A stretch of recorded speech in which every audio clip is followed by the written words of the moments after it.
Right into this explainer. Today, we're looking at a highly dramatic, incredibly high stakes, ancient narrative of absolute defiance and miraculous deliverance. We're pulling this straight out of the text of Daniel chapter 3. You know, if you really want to understand how to hold your ground when the heat is literally turned up, this is your definitive case study. We're going to map out a story that has absolutely captivated people for centuries, and we'll be looking at the raw mechanics of faith under fire. It is such a visually stunning story, so let's get into it. So ask yourself, what happens when your convictions put your very life on the line? We're going to examine how people respond to the ultimate pressure to compromise. Honestly, it starts with a standoff that feels like it's pulled right out of a big screen dramatic thriller. I really want you to visualize the tension here. I mean, it's one thing to hold a conviction privately, right? It's an entirely different reality when holding that conviction means staring down your own execution. Section 1. The King's Ultimatum. Okay, to set the scene for you, King Nebuchadnezzar ruled the vast Babylonian Empire. Think of an absolute powerhouse of the ancient world. And as you might guess, with that immense power came unimaginable pride. He goes and builds this giant golden image towering over the entire landscape, and he demands absolute, unquestioning worship from everyone. But, well, there's a problem. He corners three Hebrew men, Shadrach, Meshach, and Abednego, who flat out refuse to bow down. So he threatens them with a burning, fiery furnace, and he asks this incredibly bold, arrogant question: and who is that God that shall deliver you out of my hands? He's literally daring any power in the universe to challenge his supreme authority. Moving on to Section 2, an unshakable resolve. Now, the response these three ordinary young men give to one of the most terrifying rulers on the planet is just shockingly bold.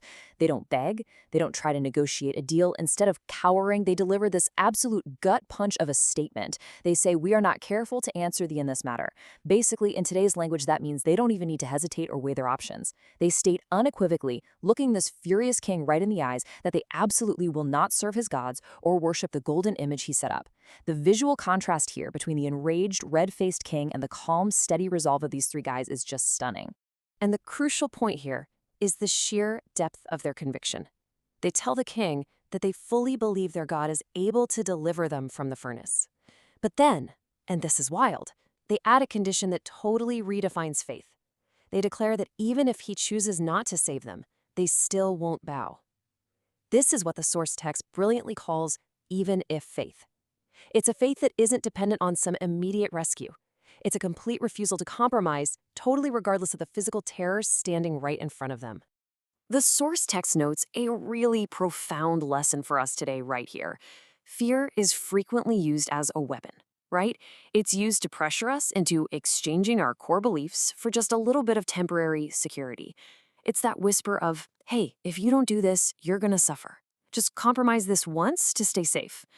But the incredible resolve of Shadrach, Meshach, and Abednego shows us that refusing to trade your values for a fleeting moment of safety, well, that is the ultimate display of strength.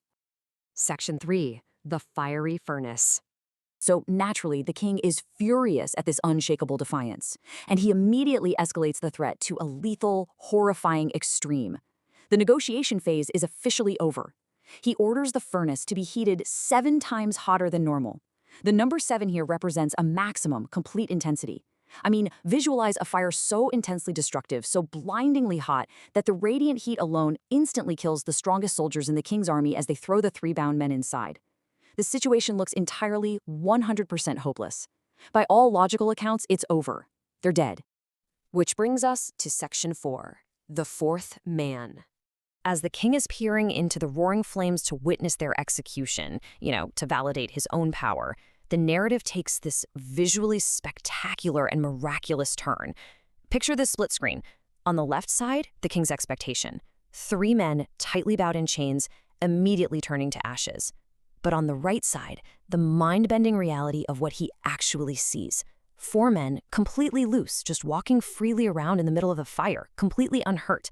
The fire couldn't destroy them. It literally only burned away their chains. And Nebuchadnezzar himself notes that the form of that 4th man looks like the Son of God. God actually stepped directly into the flames with them. The text highlights such a beautiful, profound reminder here, something you should definitely take away from this explainer. Even if deliverance doesn't mean immediate removal from a terrifying trial, actually, scratch that. Let's say, even if you are thrown right into the fire, deliverance can mean being joined, comforted and protected right in the very middle of it. When we remain faithful, God remains faithful, and his active presence right there in the furnace is the ultimate proof of that. Section 5. From Trial to Testimony. The aftermath of this event is honestly just as incredible as the event itself. When Shadrach, Meshach, and Abednego are finally called out of the furnace by a completely stunned king, the absolute completeness of their survival is mind-boggling. Let's just look closely at the physical evidence here. Their bodies? Completely unharmed. Not a single hair on their heads was singed. Their clothes were perfectly intact, and this is the craziest part to me, they didn't even smell like smoke. This wasn't some narrow escape where they barely made it out alive. It was absolute, total preservation. The flames had literally zero power over them. And you've got to look at the complete reversal in the king. The very same guy who just moments before had mocked their God, asking, "Who is that God that shall deliver you?"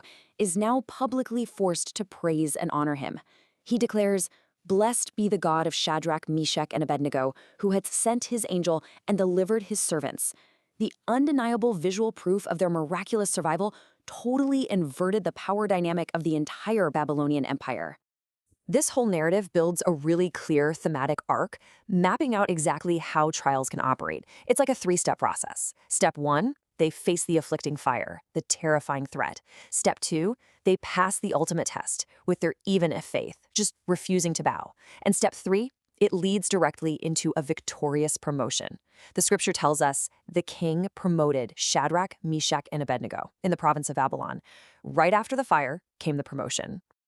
So the ultimate takeaway from this explainer is exactly this. While intimidation, intense pressure, and fiery trials are pretty much guaranteed in life, standing firm against that fear totally changes the outcome. Whatever antagonistic force you're facing may try to intimidate you, but it absolutely cannot stop your ultimate purpose.